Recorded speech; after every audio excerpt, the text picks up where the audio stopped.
Salut Alban, ça va? Oh, ça va, oui. Et toi, Victoire? Oui, très bien. Je suis très heureuse de faire ce premier épisode de Fit Form Function avec toi. Je suis ravi d'être le premier invité de ta nouvelle série.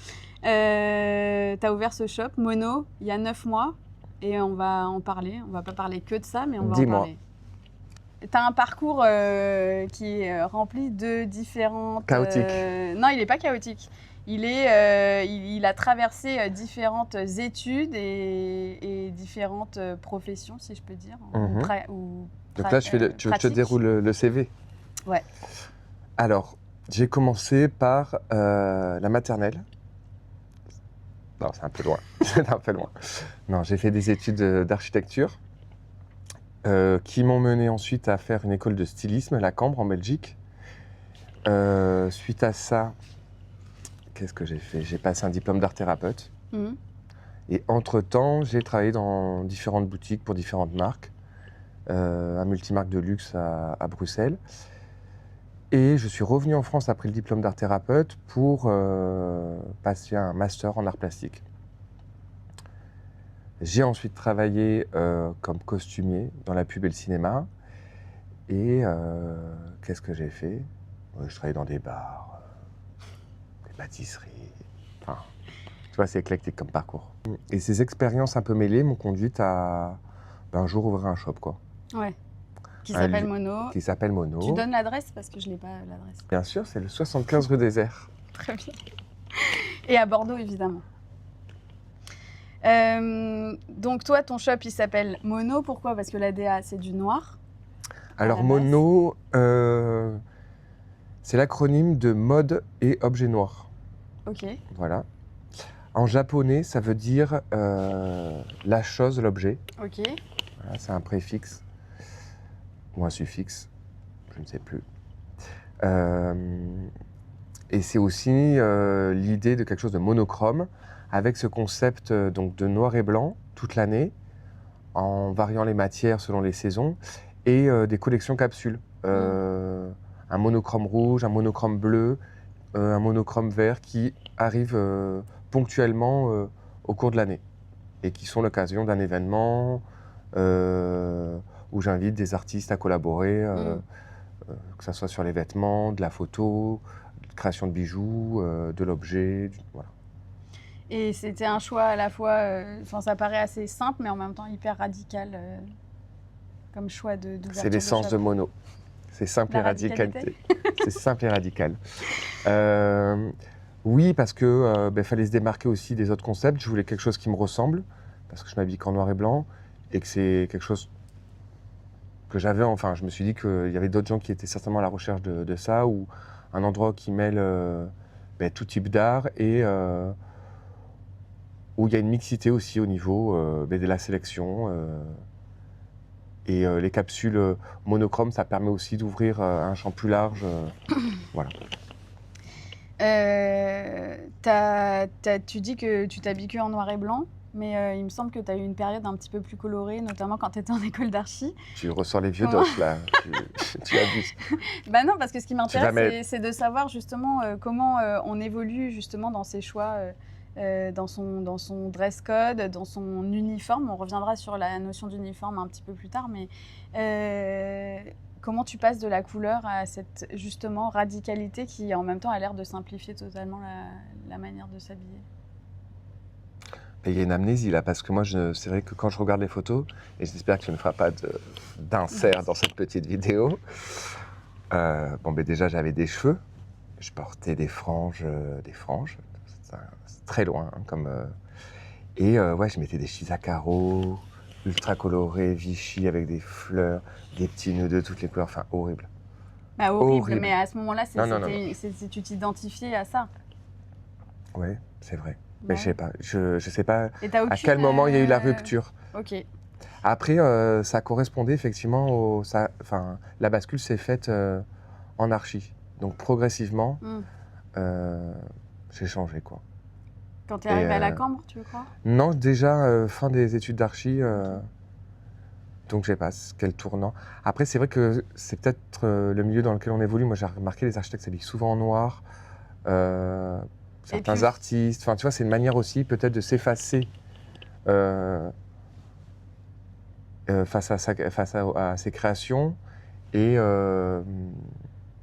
oui, de se simplifier en fait en apparence, hein, parce que du coup, on en parlera peut-être plus tard, mais voilà, quand tu es dans un travail créatif, tu as peut-être besoin d'un environnement moins chargé. Enfin, je dis ça, mais en même temps, il y a des gens qui sont parfois dans des appartements over baroques avec de la superposition, enfin, tu vois, des milliards de choses. Moi, j'ai besoin d'un environnement plus épuré et j'ai besoin que le matin, ça soit simple pour moi de m'habiller. Même si derrière, tu vois, s'habiller en noir, ça demande un travail sur la texture, les coupes, voilà. Donc ce shop La Mono, c'est aussi un espace partagé que tu partages avec Marie, qui est nail artiste, entre autres. Enfin, je ne sais pas s'il y a d'autres personnes qui de temps en temps habitent l'espace. Eh ben, pour les collections capsules, c'est ça. Il y a, tu vois, Alix Métatip qui fait des sacs upcyclés. J'ai des jeunes créateurs, bon ça tourne pour les vêtements qui viennent déposer quelques pièces de temps en temps. Il y a Roxane Demery qui fait de la céramique et des bijoux. Donc ça passe de... Enfin, c'est de l'objet ou des bijoux. Il y a la marque Alga, donc c'est une amie, Fanny, qui est belge et qui fait elle, des bijoux en argent, très inspiré des fonds marins, des coraux, voilà, de cet univers marin-là. C'est ce que je porte ? C'est ce que tu portes. C'est un poisson. C'est un poisson en argent. J'ai eu de la photo, j'ai eu de la peinture, voilà. Et alors, tu le qualifierais comment, ce shop ? Parce qu'en fait, on est entre le magasin vintage, enfin, seconde main. Tu préfères quoi d'ailleurs ? Vintage, seconde main Mais moi, quand on me demande, parce que moi, je dis que c'est une boutique de seconde main, parce que si je référence en termes de friperie, je pense que ça a une connotation. Les gens s'attendent à effectivement du tout venant, alors que je fais quand même une sélection. J'en ai pas parlé, mais tu vois, je m'applique à pas prendre de fast fashion, donc à sélectionner du noir, mais ça on a déjà parlé, du noir et blanc pour, tu vois, un peu découper les silhouettes. Enfin, je trouve que ça va de pair, même si j'adore les monochromes noirs. Mais voilà, le mot d'ordre, c'est pas de fast fashion et surtout des marques vintage et des marques de luxe, voilà, des pièces vintage de luxe aussi. Donc c'est aussi ce qui me caractérise, ouais. Voilà. Et est-ce qu'on peut parler aussi de concept store ? Enfin, je vois comme il y a un espèce de c'est collaboratif, mais en même temps, tu présentes aussi des maisons émergentes, enfin des marques émergentes, des artistes émergents. Est-ce qu'on est entre le vintage et le concept store ou on déteste ce terme de concept store ? On déteste ce terme de concept store. Moi aussi, je suis d'accord. Non, mais c'est-à-dire qu'en fait, tu mets tout dedans. Mais oui, forcément, il y a du concept derrière tout, quoi. Donc bon, c'est une boutique et moi, l'esprit, c'est ça. C'est prôner un autre mode de consommation, valoriser l'artisanat et les gens qui pensent la mode différemment, voilà. Est-ce que tu as un souvenir mode ?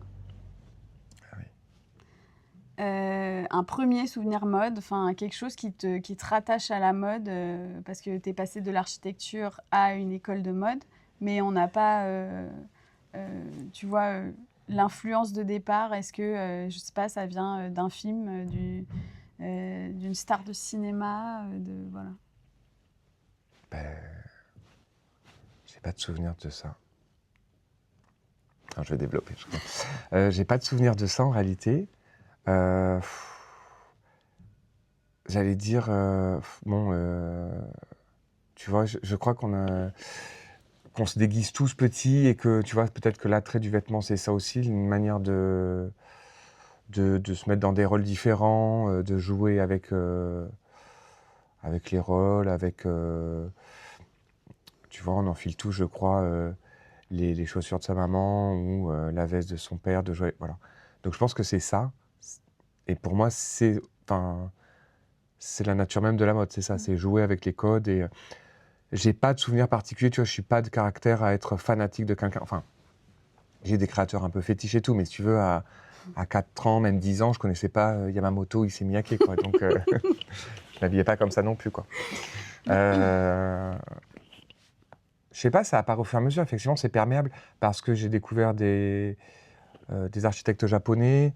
Tu t'intéresses au récit des créateurs aussi. C'est intéressant de comment eux ont intégré la création, qu'est-ce qu'ils se mettent dans le vêtement comme volonté, qu'est-ce qu'ils projettent, tu vois. Enfin, je trouve que les créateurs japonais, ils ont des choses hyper intéressantes à raconter, que des créatrices comme Vivienne Westwood, par exemple, ont été des figures un petit peu à contre-courant, tu vois.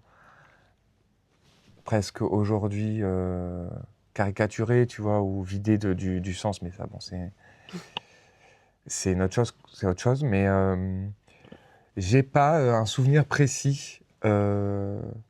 J'ai toujours juste aimé, je sais pas, me déguiser, changer d'apparence. Ouais, voilà. trouver aussi qui tu es à travers le vêtement. Oui, c'est ça, quand t'es... Mais ça, tout le monde l'a fait, tu vois. Je pense que du coup, tout le monde a quand même un rapport aux vêtements qui lui est plus ou moins propre, mais tu vois... Oui, on continue d'ailleurs de jouer de ça, tu vois. Tu vas à un enterrement, tu t'habilles d'une certaine manière, tu vas à un mariage, il faut respecter des... C'est assez codifié, quoi, encore. Et j'aime bien cette question-là. Même du travail en fonction du métier. Oui, complètement. J'ai choisi donc le secteur de la seconde main depuis plusieurs années maintenant quand même dans la création de vêtements, le stylisme, c'est le sujet de la seconde main, de la conscience, enfin voilà, la prise de conscience aussi de l'industrie de la mode. Il y a des marques qui l'ont fait comme Marussia Rebec là, avec Andrea Cruz par exemple, qui d'ailleurs a commencé à Bordeaux. Oui, c'est vrai. Je pense à Marine Serre, à Axou Libette et évidemment à Marité et François Gerbeau. Quand on se connaît depuis longtemps, et moi je me rappelle qu'il y a déjà 15 ans, on allait, et ça remonte, c'est horrible, je déteste dire des phrases comme ça. Mais c'est vrai qu'on est très vieux. Mais vraiment, ouais, il y a 15 ans, on allait dans cet énorme Emmaüs. Qu'est-ce que tu fais ? Je fais un petit effet Botox pour la caméra. On allait trouver des pièces, fouiller dans cet énorme hangar en banlieue de Bordeaux. Tu crois qu'on a commencé, enfin ça voulait dire quoi ces gestes à ce moment-là et ça veut dire quoi encore plus maintenant ? Je savais pas que c'était un podcast philosophique, a priori. Merci. Moi, c'est vrai que cette appétence pour chiner, enfin j'adore toujours. En fait, c'est vraiment une partie de mon métier que j'adore. C'est-à-dire que, tu vois, à quel point c'est pas une charge mentale, c'est-à-dire que je peux me lever tôt et je suis un gosse, quoi. Un entrain à aller, c'est la chasse au trésor, quoi. Et donc ça, j'adore trouver la pépite que personne n'a vue. Ou ce qui est intéressant, c'est aussi le regard que tu portes sur la chose. Et c'est là où c'est intéressant, c'est que toi, il y a un truc qui va te parler, tu vas te dire « Ah, ça, je le veux et tout », et la personne, elle s'en fout, puisqu'elle s'en débarrasse. Alors, soit c'est parce que ça lui va plus, elle a conscience de ce que c'est, soit elle n'en a pas du tout conscience, elle s'en fout complet, alors que toi, tu trouves ça dingue. Donc ça, je trouve ça déjà fascinant. Qu'est-ce que ça veut dire aujourd'hui ? Enfin, moi, je pense que tant mieux si ça rentre dans les nouveaux modes de consommation, dans les nouvelles manières de consommer. Parce que de toute manière, l'industrie de la mode, on le sait, c'est une des plus polluantes. Mais après, justement, il y a quelque chose, c'est un phénomène que tu rejettes quand même un peu dans cette histoire de seconde main, c'est des plateformes comme C'est-à-dire Vinted. Que dans tous les sujets, il y a un moment donné, c'est récupéré et c'est transformé par le système capitalisme. Voilà, c'est ça. C'est-à-dire comment tirer profit de quelque chose de... Donc, quand même, parce que finalement, avoir une boutique, c'est aussi participer de ce système. Moi, je m'inscris en me disant aussi, c'est-à-dire que c'est quand même une partie de mon métier, on me dit « Ah, c'est cher » ou tu vois, je sensibilise les gens au fait que vaut mieux acheter une pièce de bonne qualité, qui a été produite dans des bonnes conditions, qui n'est pas faite au bout du monde, en 35 secondes top chrono par des enfants qui dorment 3 heures sous un bureau. Tu vois, et à un moment donné, je trouve que ça sensibilise les gens. Et en fait... oui, les choses, elles ont un prix. Et c'est le prix de la dignité humaine, c'est le prix pour aussi préserver le climat. Bon, voilà. Et moi, les clients, c'est ce que je te racontais. Ils rentrent habillés, ils peuvent ressortir sans rien. Je pousse pas non plus à une consommation frénétique. C'est pour ça que j'ai une sélection qui... En fait, je peux habiller tout le monde, quoi. On n'en a pas parlé, mais c'est vrai que les prix vont, je sais pas, de 29 € à 600. Voilà. Bah si, justement, parce que tu présentes aussi des maisons connues, donc on va dire comme des garçons, Issey Miyake, Yamamoto, etc.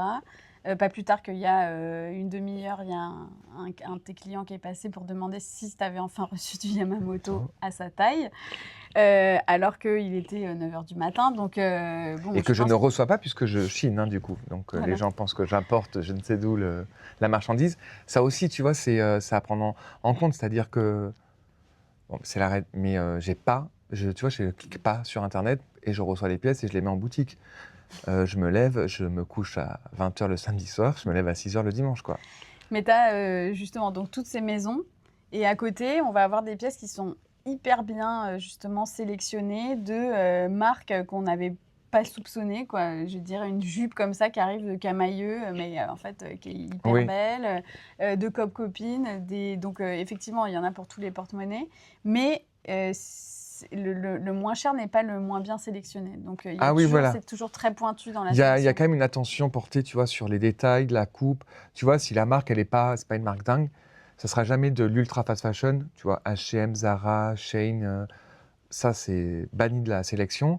Par contre, effectivement, il peut y avoir une jupe Camailleux, une jupe Jennifer, mais du vieux. C'est-à-dire que les rythmes de production, ils étaient différents. Aujourd'hui, je dis pas, hein, tu vois, du neuf de chez Camailleux ou Jennifer, pas sûr que ça soit hyper quali. À l'époque, il y a 20 ans, il y avait quand même des... Enfin, de toute façon, tu compares à ce qui est fait aujourd'hui, donc forcément, les qualités sont tellement dégradées, les cycles de production vont tellement vite que même quelque chose d'il y a 20 ans, ça a aujourd'hui une valeur et une qualité... Voilà. Donc voilà, après ce petit relooking de l'extrême, parce que là, les cheveux, pas possible. On était parti sur un outfit of the day, parce que tu m'as habillée aujourd'hui. Oui. Avec les pièces de... Les pièces phares de la boutique. Voilà. Alors, est-ce que tu présenterais... Est-ce qu'on voit ta jambe, là, de là à là? Des petites chaussures, des petits mocassins parallèles. Alors, ce que j'adorais, moi, dans ces chaussures, c'est les formes géométriques, le talon qui dépasse, qui déborde. C'est plutôt actuel. Alors, je pense que c'est un modèle qui a 5-6 ans. Mais je pense qu'aujourd'hui, ça me fait penser un peu à la marque Mista. Ouais. Tu vois? Il faudrait enlever ça. Hein. Oui, ils sont dans un design plus minimaliste. Mais les formes carrées comme ça sont... Je dirais pas minimaliste, mais... Tu dirais quoi alors? Tu vas me reprendre à chaque fois alors que c'est moi qui présente le look? Allez, présente le look. Donc voilà, je trouvais plutôt actuelles. Elles sont en très très bon état, tu vois, comme toutes mes chaussures ici. D'ailleurs, j'ai beaucoup de succès au niveau des chaussures. Donc c'est la marque Parallèle, ça. Ok. Très très bonne marque.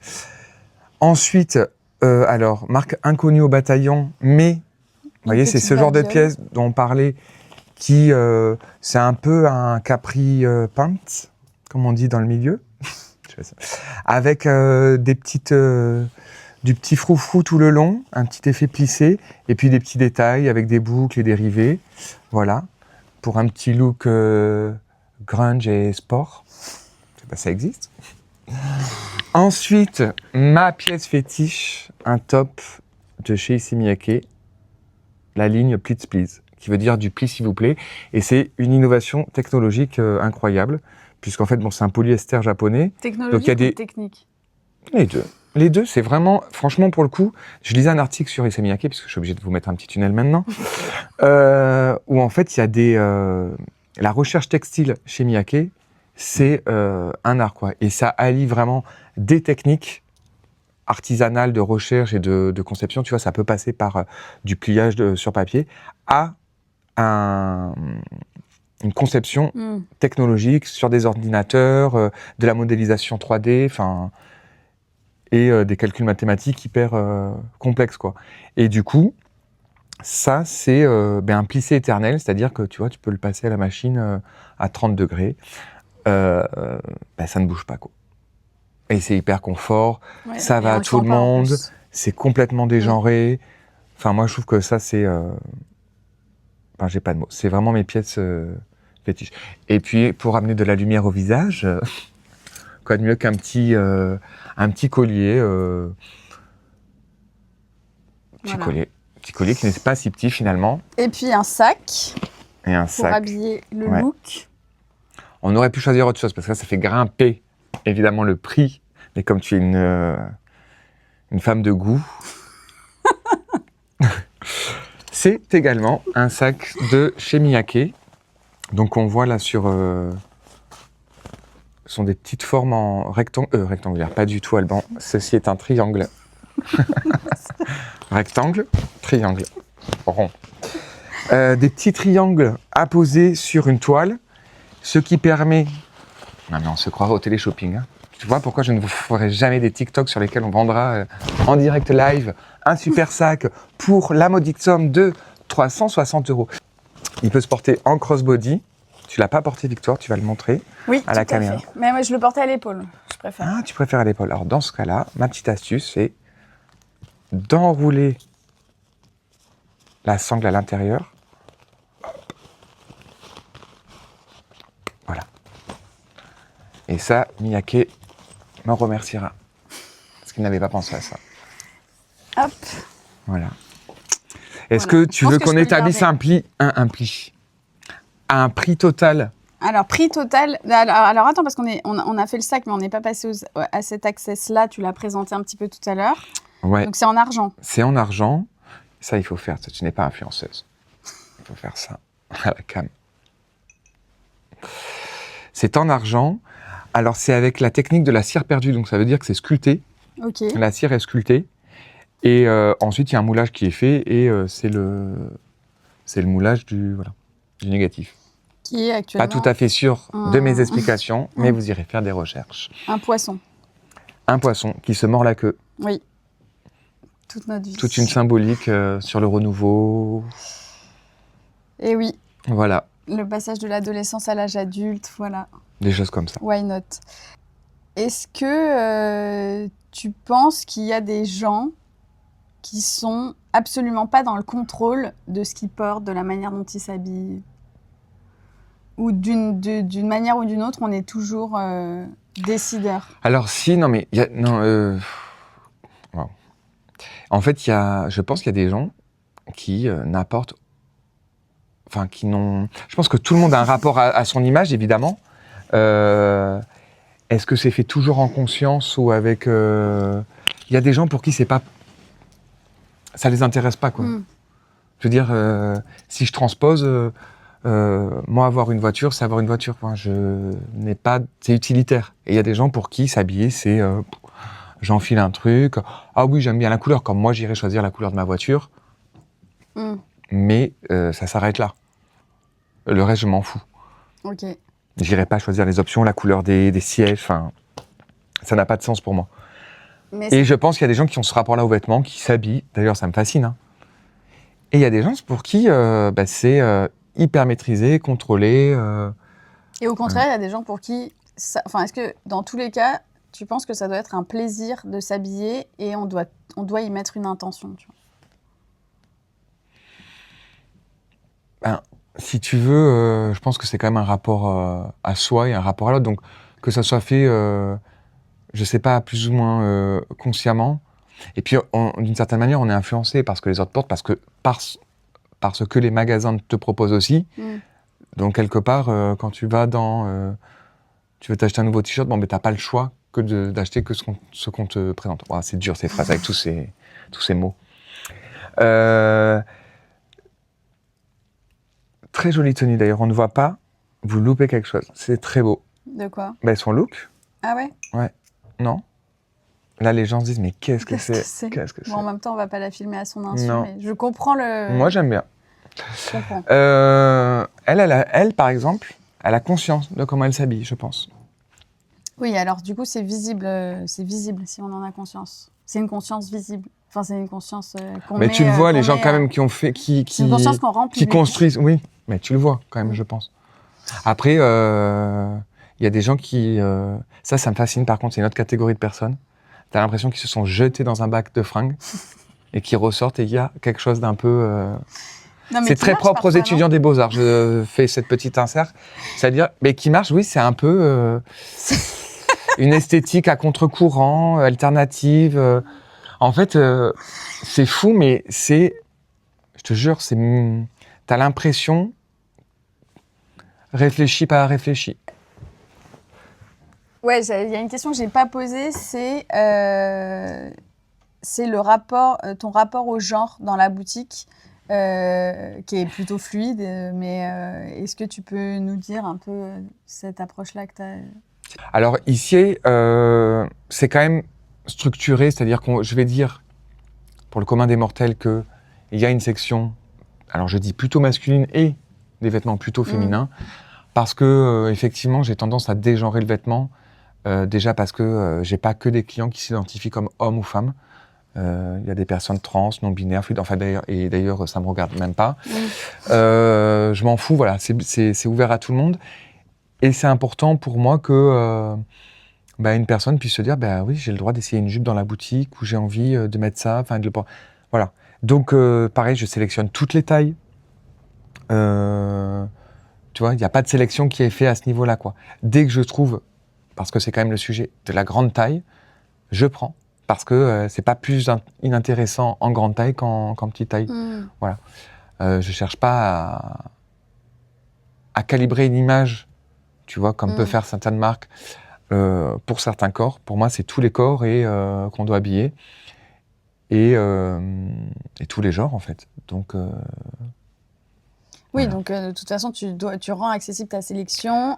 Oui, et puis tu vois, justement, je la rends floue et fluide, c'est-à-dire que, effectivement, dans le vestiaire masculin, tu vois, où tu vas avoir des vestes de costume, des chemises, je vais de temps en temps mettre des jupes, une pièce. Tu vois, dès que c'est un peu inqualifiable entre la robe, le gilet, je mets, voilà, je trouve un petit peu la sélection comme ça. Ok. Je voudrais qu'on fasse un petit moment lecture. Je me suis rendue sur le compte d'Olivier Saillard, qui est historien de la mode et qui a été, entre autres, directeur du Palais Galliera, DA Weston, je ne sais pas si c'est encore le cas, bref, un gros parcours, quoi. Et il publie des textes, des extraits qui parlent de vêtements, de tissus. Trop bien. Tout ça. Bonne rêve, ça. Ouais. Et donc, je voulais faire une petite lecture comme ça, au hasard, de ces textes-là. Donc, je peux en commencer par un, et si tu veux, t'en choisis un et on en lit un chacun. Ok. J'aime la mode pour sa liberté, sa légèreté, sa fausseté, son ambiguïté, mais surtout pour sa joie. Cet art mineur dont le monde entier possède une œuvre m'a accompagnée depuis mon plus jeune âge. Les jours de marché le samedi matin, ce sont des toilettes que je cherchais parmi les amoncellements de vêtements que Guy, le séducteur, vendait 1 franc le lot. Ces acryliques attrapaient mon regard jusqu'à ce que ma mère finisse par lâcher le franc symbolique pour que je puisse être bien habillée, cacher la misère derrière les couleurs criardes des 70s. C'est un extrait de Farida Khelfa, Une enfance française. Très beau. C'est beau, j'aime bien le... Fais voir ce qu'il dit. Il dit, oui, j'ai caché la misère. Est-ce que tu crois qu'on commence tous à s'habiller avec style, enfin qu'on pense être le style, tu sais, on passe de l'adolescence à l'âge adulte, etc. Mais est-ce que tu penses qu'au début, c'est pour cacher une certaine misère, justement, de cette période-là, une misère amoureuse, une misère de confiance en soi, une misère esthétique? À l'adolescence, je me sentais pas misérable. Hein. Mais je parle pas de pauvreté, hein, je parle pas de Non, mais mais c'est de toute manière une carapace, c'est ce qu'on disait au début. Le vêtement, c'est une seconde peau, c'est un rapport à l'autre, et c'est un moyen, c'est comment on se donne à voir, si tu veux. Tu vois, chez toi d'ailleurs, tu as un rapport différent à la manière dont tu t'habilles. Il y en a qui le font pour eux, qui aiment bien. Bon, et puis aujourd'hui, ça a un peu changé, cette notion de privé-public. On se filme chez soi et tout, donc c'est un peu différent. Mais tu peux traîner en pyjama chez toi et hésiter à sortir comme ça pour aller faire tes courses. Voilà. Ça a toujours été, c'est ça, c'est une manière de se draper pour pour se montrer à l'autre. Donc oui, je pense qu'on choisit ce qu'on montre et qu'on peut, à travers le vêtement, tu vois. D'ailleurs, c'est intéressant de dire je mets de la couleur dans les vêtements pour montrer que je suis joyeux. Enfin, ça peut être absurde parce que parfois, sous la couleur, la misère, quoi. Tu vois, on enterre nos morts en noir. En Asie, c'est le blanc. Tu nous lis un petit extrait au hasard de ce compte Instagram d'Olivier Saillard. Alors, je remets mes bagues, parce que sinon je sens les DM affluer, ça va être terrible. Bah oui, trop de succès. Oui, trop de succès. Alors, au hasard. Alors attends, c'est le hasard. Oh, trop long. Vous n'avez pas envie de m'entendre. J'étais sûre.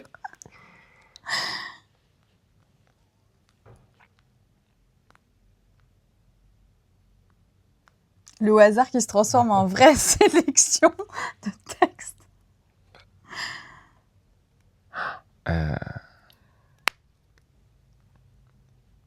C'est un suspense insoutenable.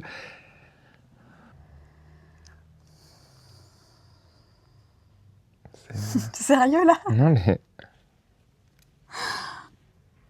Ben non, pardon. Le ciel d'hiver et de vinyle.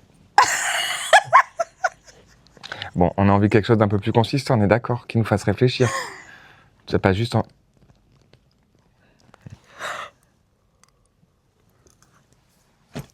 Je m'endors. Mais oui, mais bon, je tombe sur des trucs. Garçon, un verre d'absence. Ça n'est trop court. Trop long. Après, tu peux nous lire que des exercices. Non, mais toi, t'as eu ton moment, ok, meuf? Ben non, mais t'as lu un truc sur lequel on a parlé, quoi. Oh ben voilà, ça c'est... Tout toi. Funèbre. On entend bien. Attends. Funèbre. Monsieur Miroir, marchand d'habits, est mort hier soir à Paris. Il fait nuit, il fait noir. Il fait nuit noire à Paris. Philippe Soupeau, chanson 1921. Voilà. Tu vois, je pourrais être conteur. Tout à fait. Conteur. Conteur. Tu réagis pas? Moi, j'ai réagi à ton texte. Ouais, non, je trouvais ça très bien. Ça t'inspire quoi? Mais je me rends compte que t'as pas coupé, par contre... les notifications. Ton son. Voilà. Excellent. On fera un petit insert. C'est bon, tu l'as mis en silencieux? Ouais. Non. Si. Ah. Si. On revient sur la question de l'uniforme, dont on avait parlé quand on s'était vu il y a quelques temps.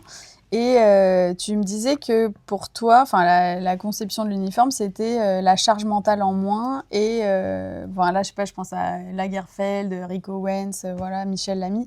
Mais il y en a beaucoup d'autres. Est-ce que, du coup, ça libère de l'espace mental de la création d'un uniforme, de ne plus avoir presque à réfléchir à comment on s'habille?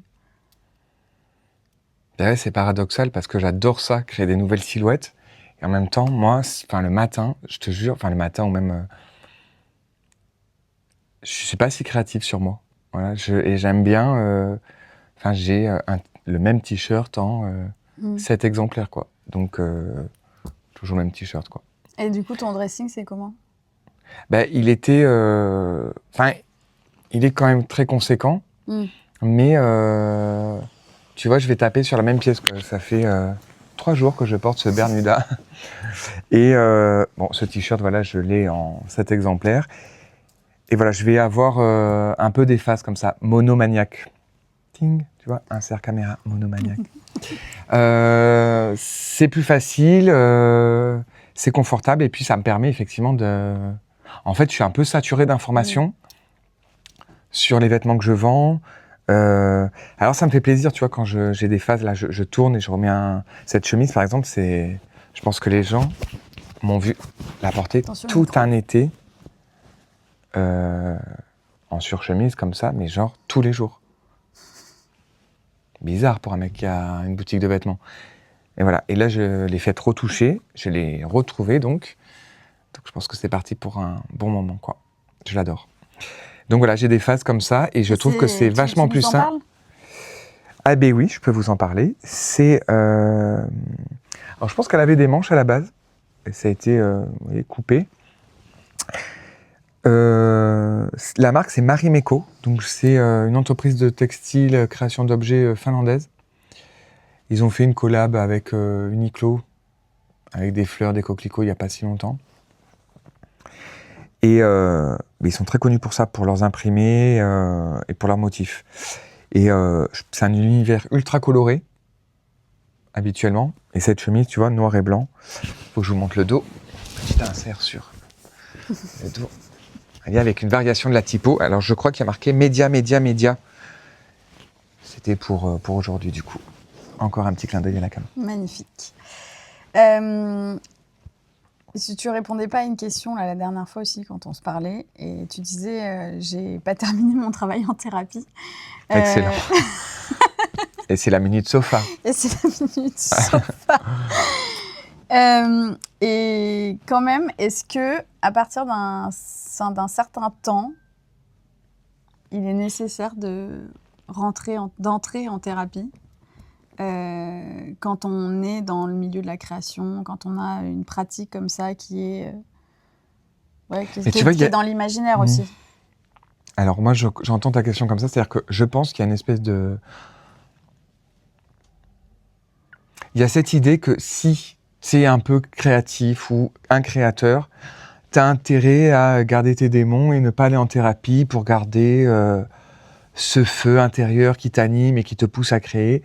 J'ai longtemps eu peur de ça, genre que ça me vide de toute substance et que je sois plus torturé, que et que ce qui donne finalement au génie de la création cette puissance, ça serait la douleur. En fait, pas du tout. Pas du tout. Moi, je pense que justement, pour plein de raisons, c'est important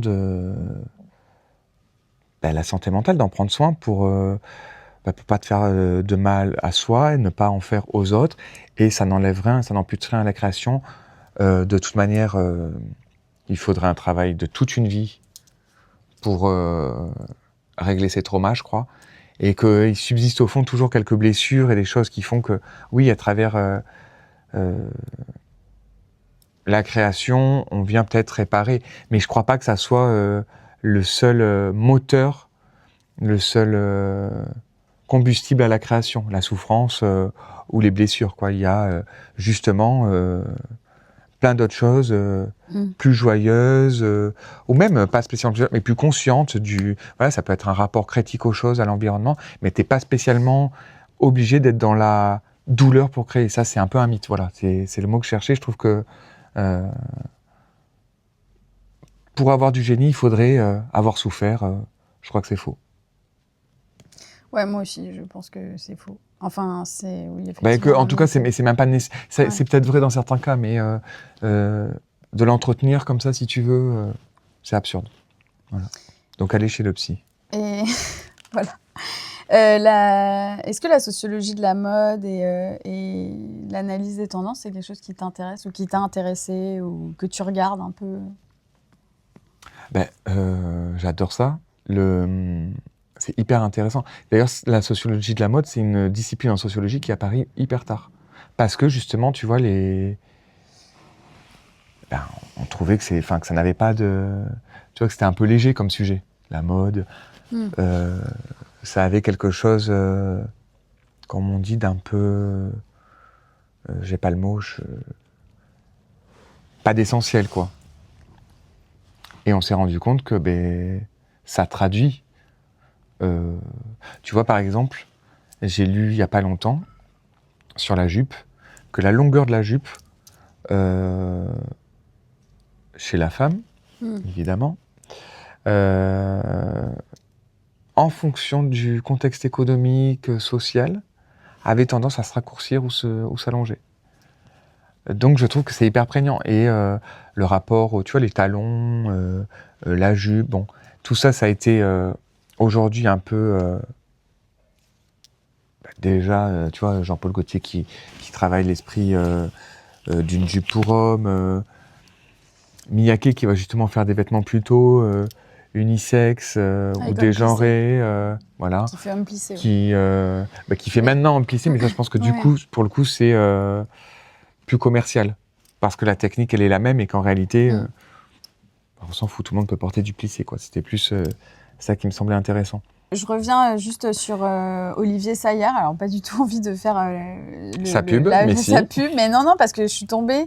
je regardais son travail qu'il avait fait avec Tilda Swinton sur son travail sur les films, les habits des films de Pasolini. Et il dit une phrase, dans une interview avec Tilda, qui dit « On n'est pas artiste pour le monde public parfois, on est artiste parce que c'est absolument nécessaire de créer, de faire venir de soi. » Et je trouvais que... je crois que ça m'a fait penser à la phrase de Deleuze.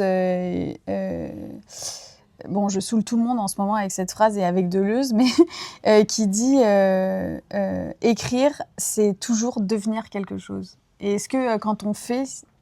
tout ce qu'on fait, c'est pour devenir quelque chose, tu vois. C'est bien ce qui me semblait. C'est un podcast philosophique. Hein. Donc, j'adore Tilda Swinton. Déjà, je trouve que, tu vois, elle est hypnotique, cette femme. En plus, tu vois, elle a... Bon, c'est un peu peut-être cliché, mais c'est vrai qu'aujourd'hui, en fait, elle a tous les codes de l'anti-mode et en même temps, c'est une icône de mode. Elle est dans... des choses, elle est totalement androgyne, elle est, oui, il y a quelque chose d'anticonformisme, anti-beau, tu vois, quelque chose de, ça correspond pas, je trouve, à un canon de beauté. Il y a une beauté un peu étrange. Ni à Hollywood d'ailleurs. Ouais, mais pourtant, tu vois, elle est toujours, elle peut, et puis elle peut aller partout, quoi. C'est ça que je trouve. Il y a quelque chose de radical chez elle. Et en même temps, voilà, elle peut, tu vois, elle va jouer dans Narnia. Et bon, c'est quand même des univers, tu me diras, un petit peu marrés, ou dans des films d'auteur. Je crois que j'ai vu un film magnifique qui s'appelle Amor, où elle est dedans. Enfin, tu vois, il y a des...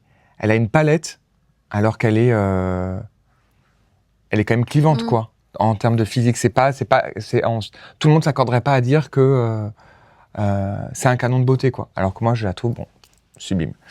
Donc ça, c'était pour ne pas répondre à ta question.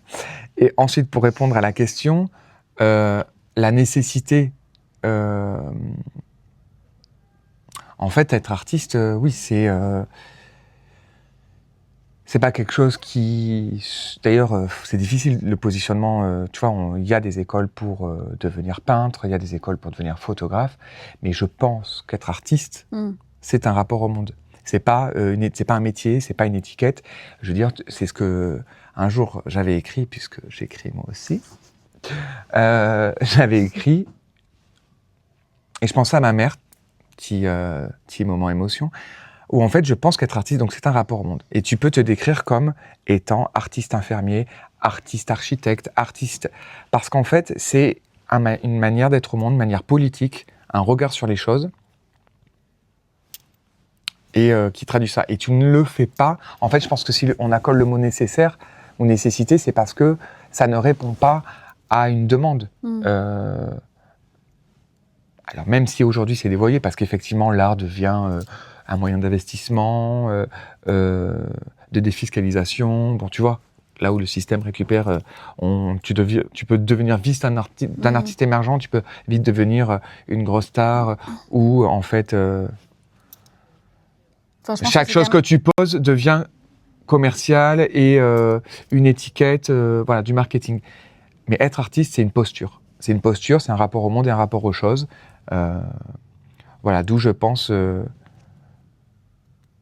cette impérieuse nécessité quand les gens se décrivent comme ça, parce qu'en fait, c'est une envie de dire différemment, qui passe pas spécialement par les mots. Mais est-ce que c'est vraiment dire différemment ou c'est dire soi, justement, de soi, en fait, de soi, donc de soi, mais forcément différent. Il y a quelque chose qui se passe quand on dit de soi et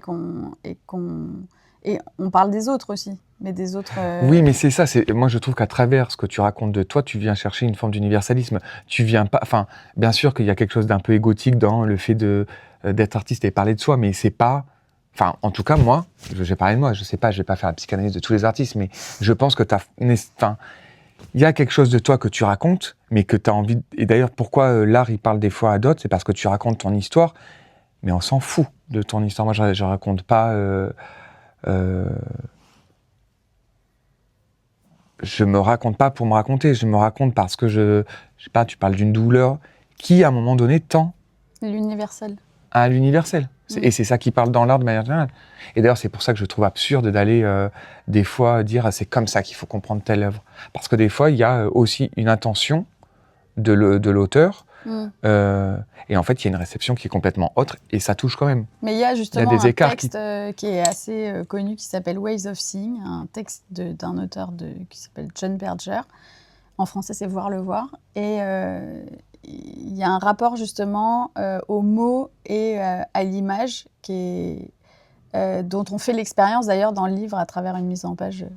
Voilà. Et qui dit, qui montre, qui donne à voir des œuvres sans leur titre et il ajoute le titre après. Et du coup, le spectateur n'est pas influencé par les mots et donc peut imaginer ce à quoi ça lui fait référence à lui dans son propre intérieur. Et ensuite, quand on ajoute le titre, ça donne une autre lecture. Ça donne une autre lecture de l'œuvre, tu vois. Ouais. Mais c'est ce que faisait, c'est sans référence qui va pas, mais Marcel Duchamp, et d'ailleurs on pourra parler de ça, mais quand il va mettre Fontaine sur un urinoir, enfin tu vois, c'est ce qui informe justement l'œuvre, c'est ce qui vient lui donner un tout autre sens. Oui, dans le contexte d'un ready-made, ouais. Oui, ouais. Mais c'est le propre, c'est là où c'est intéressant, ça montre que en fait, qu'est-ce qu'une création ? C'est un regard porté sur les choses. Et donc, je veux dire, il aurait mis plante sur l'urinoir, on aurait élaboré quelque chose, on aurait dit, mais oui, voilà. Enfin, là, il a choisi Fontaine, ça fait sens pour certains, d'autres trouvent ça absurde, d'autres, voilà. Mais d'ailleurs, le ready-made, c'est un processus de création qu'on a, je ne sais pas si on dit un processus d'ailleurs, ou là, au secours. Non, c'est un mouvement. Qu'on retrouve aussi dans la mode. Enfin là, plus récemment, je pense à Demna parce que je suis allée voir, à Balenciaga parce que je suis allée voir l'expo de Demna des 10 ans de Demna chez Balenciaga. Et justement, il parle de ce paquet de chips qui est devenu un sac en cuir, quoi. Et qu'il a détourné. Alors, le storytelling, vrai ou pas vrai, en tout cas, ce qu'il raconte, c'est qu'un jour, il se serait pointé à une soirée et il avait ses affaires dans les mains, il aurait pris un paquet de chips vide et il aurait tout foutu dedans.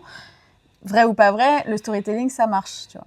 Donc, mais en fait, c'est là où tu dis, quand tu dis c'est un mouvement, c'est avant tout un process, et un processus, du coup, où là, pour le coup d'Emna, le storytelling fait partie du processus. Donc, il vient raconter une histoire. Oui, je me baladais, j'ai vu un paquet de chips, ou j'étais en soirée, j'en ai eu l'idée de faire un sac. Certainement faux, mais de toute façon, c'est là où c'est intéressant, c'est que c'est ce que vient raconter le créateur qui dit et qui fait œuvre. Le storytelling, l'histoire est inhérente et c'est ce qui vient donner aussi la valeur au sac. Je veux dire... Au fond, il n'invente rien, il ne crée rien de concret, il interprète une réalité. Ce que fait Marcel Duchamp, ce que font les artistes. Ils interprètent une réalité, ils donnent à voir une vision de... Voilà. Et d'ailleurs, tu parles de Demna, mais Margiela l'avait fait avant lui. Et d'ailleurs, oui, j'ai dit le plus récent, parce que je suis allée voir l'expo. Margiela, pour le coup, moi j'ai trouvé quelqu'un de précurseur dans la mode parce que il faisait ça déjà, et il a réussi justement... Et c'est intéressant, la boucle, tu vois, on parlait de boucle tout à l'heure, mais à mêler le milieu de l'art, au sens large, et la mode. Et aujourd'hui, je crois qu'il est... il s'est reconverti après la création de vêtements dans la restauration de tableaux. Donc tu vois, il y a tout un process hyper intéressant où il revient sur des œuvres pour les continuer, pour leur redonner... de la lumière. Et ce que j'avais trouvé intéressant, puisque aussi chez Margiela, c'est ça qui est super, on parlait d'upcycling tout à l'heure, et d'upcycling, et de... Comment dire de... Waouh. On parlait d'upcycling et d'upcycling. Le bourrage de crâne sur l'up.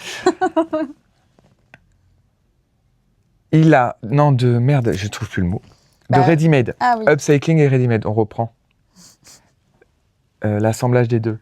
Un de ses premiers défilés a été de sélectionner, et j'insiste sur ça parce que ça fait partie du processus, dans des friperies, dans des déstocks, dans des vêtements, qu'il a simplement, moi je dis simplement pour un peu caricaturer, mais choisi de poser sur un mannequin. Il lui donne un autre statut.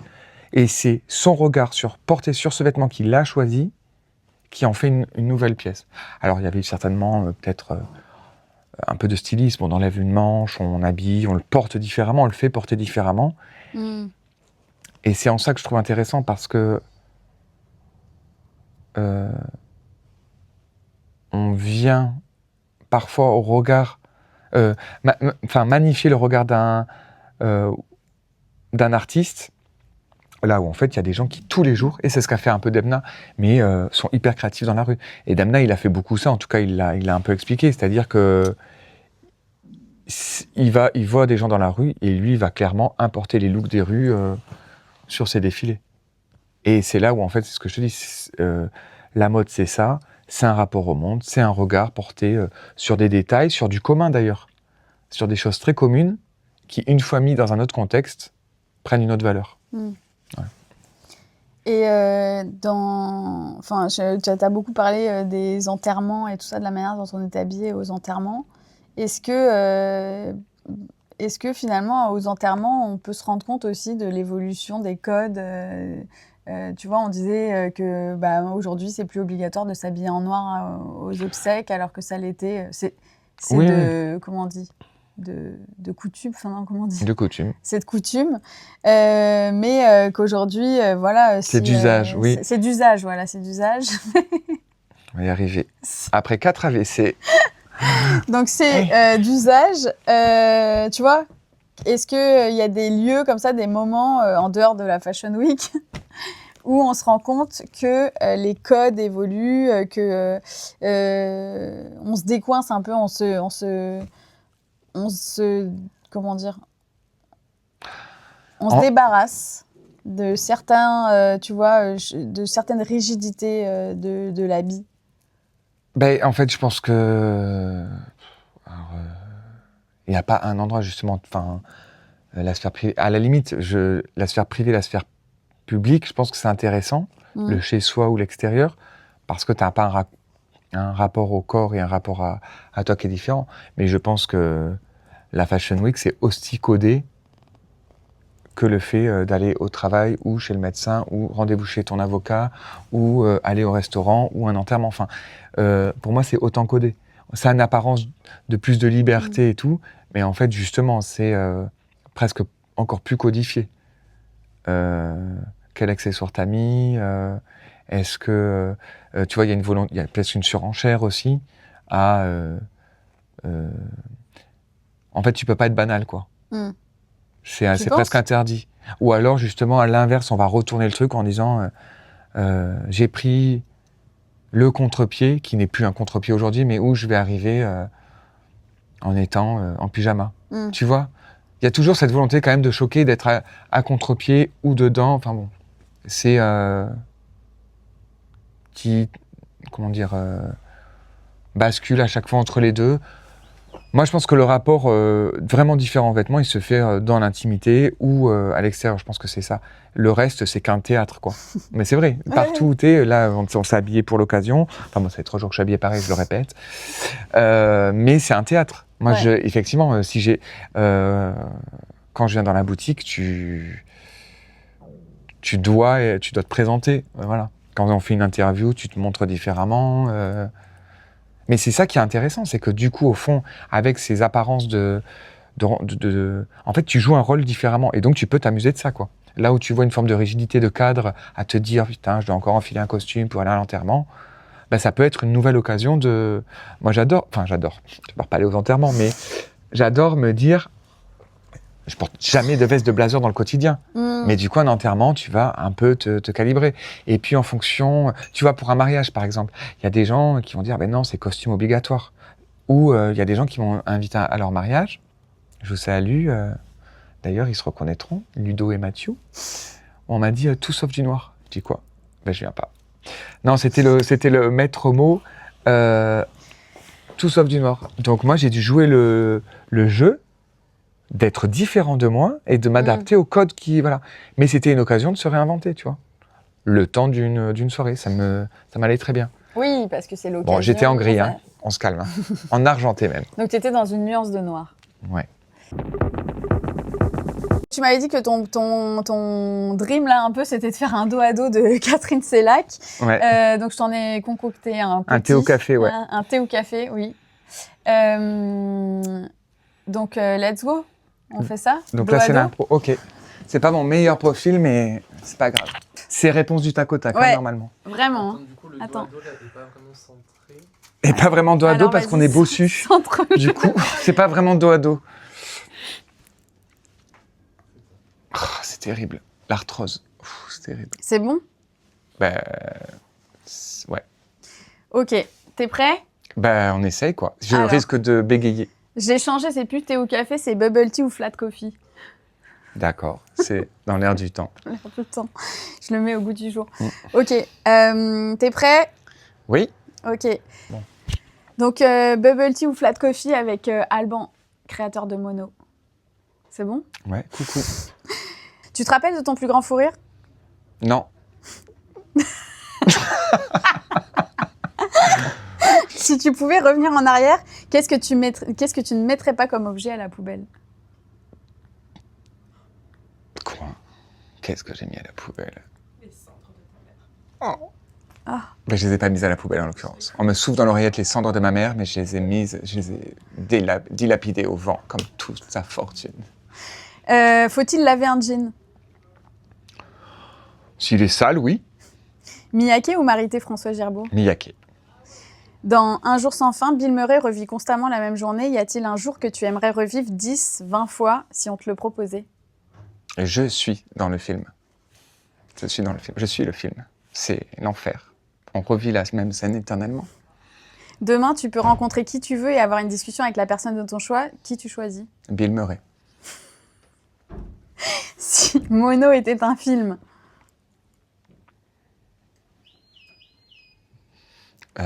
Si Mono était un film.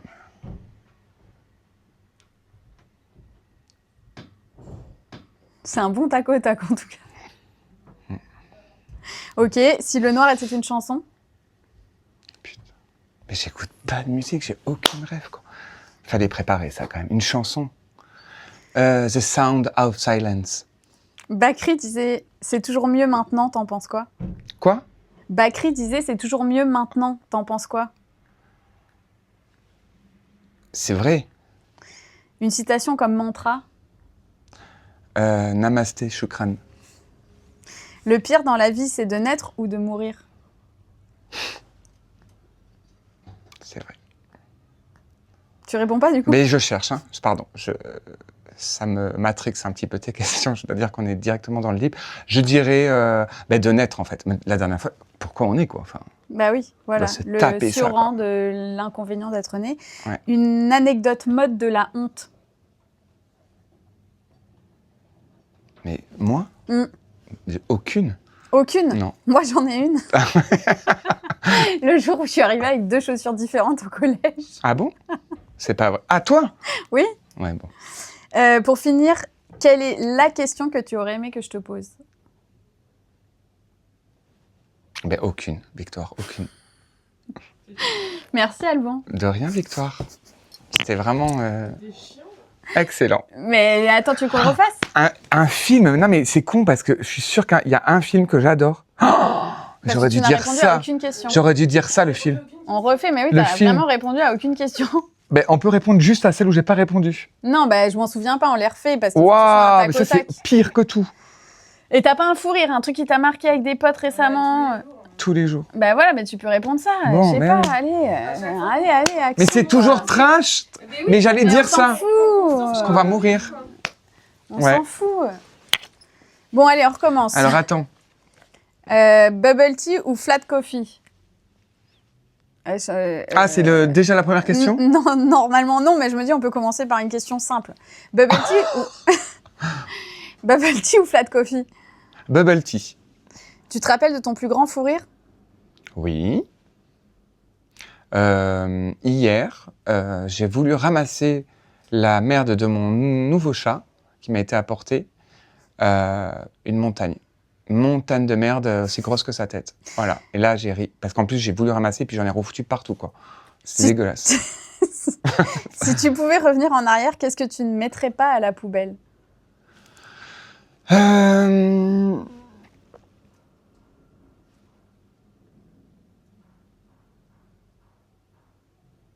bien mieux ce coup-ci. Hein. C'est beaucoup mieux. Non, mais parce que moi, je sais pas, tu vois, je regrette d'avoir jeté mon MP3 avec la cassette d'Alizée dedans, tu vois. Mais je suis pas un homme de regret. Ou ma Game Boy, ou ma truc. Non, mais peu importe, il faut jouer le jeu. Oui, d'accord. Bah, du coup, tu dis, je ne suis pas un homme de regret, du coup, dans ce cas. C'est ce que j'ai dit. Bah oui, mais là, tu l'as pas dit, donc on recommence. Putain, c'est chaud. Ça, c'est bêtisier, en fait. Ça va être un... Wow. Allez, du tac au tac. Allez. Bon, Alban, tac au tac. Bubble tea ou flat coffee? Bah, à force, bubble tea. Tu te rappelles de ton plus grand fou rire? Oui. Je vais recommencer, du coup. Puisque... Mais non, il faut pas dire que tu recommences, putain, mais c'est chaud. Ok, on recommence. Bon. Bah là, je pense que 2h30... Mais non, parce que là, il faut que ce soit en une pièce. Je vais pas m'amuser. Donc en fait, c'est plus du tac au tac, c'est une répétition. Mais eux, ils coupent pas. Allez, c'est parti. Et alors là, on fait d'un... Bon, je vais enlever des questions sinon. Non, tu vas tout, tu couperas. Ok. Ben non, je vais pas couper justement. D'accord. Donc ça sera ça. Tu te dis que c'est ça, ok?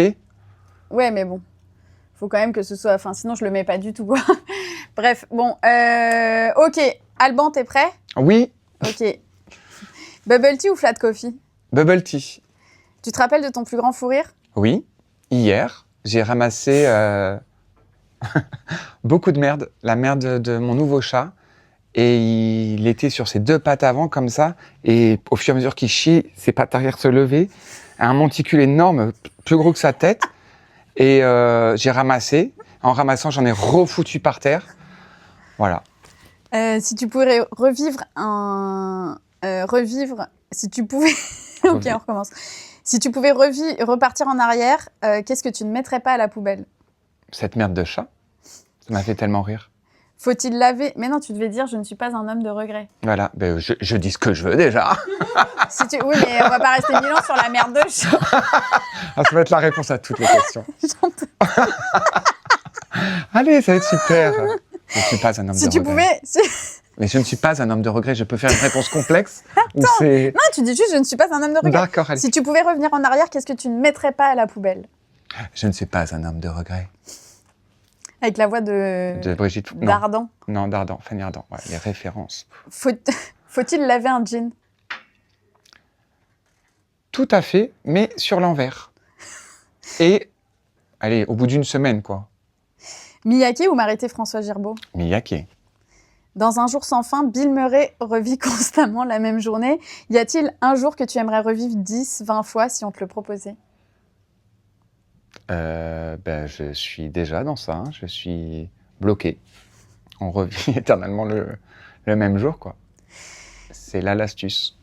Demain, tu peux rencontrer qui tu veux et avoir une discussion avec la personne de ton choix. Tu choisis qui? Waouh. Ils sont tous problématiques. Tilda Swinton. Demain, tu peux rencontrer... C'est toi qui... dit Bill Murray tout à l'heure, c'est hilarant. C'est pour ça que je suis marrant. C'est terrible. Tu vas...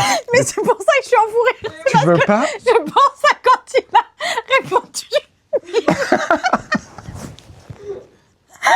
C'est bien quand on Écoute, je ne suis pas brillant à chaque réponse, quoi. Non, mais c'est hilarant. Non, mais on va garder cette... Mais tu vas... En fait, c'est le Oui, pro du t'inquiète, montage. t'inquiète. Tu feras du tac au tac monté. Oui. Non, mais je vais pas faire de tac au tac. Je vais garder un fou rire, là. Surtout que j'allais reposer la même question 2 fois dans l'éternel recommencement. Bref, si Mono était un film... Un jour sans fin.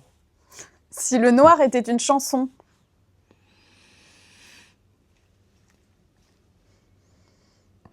Ah oui. The Sound of Silence. Bakri disait « c'est toujours mieux maintenant ». T'en penses quoi? C'est vrai. Une citation comme mantra. Namasté, Shukran. Le pire dans la vie, c'est de naître ou de mourir? Bah, de naître. C'est quoi le vêtement ou l'accessoire que tu as perdu qui te manque le plus?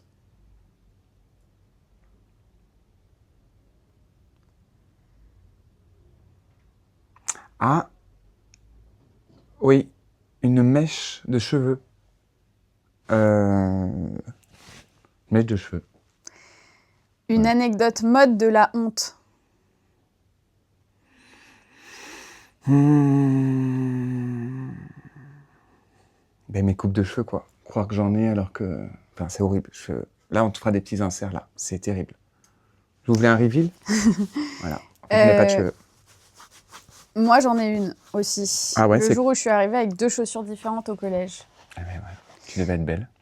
Pour finir, quelle est la question que tu aurais aimé que je te pose? Mais aucune victoire. Merci, Alban. De rien, Victoire. T'as intérêt à faire un montage bon. de qualité. Ah non, mais on va faire un montage de fou rire, surtout. Ah! Bah ça y est, c'est fini de toute façon. Donc...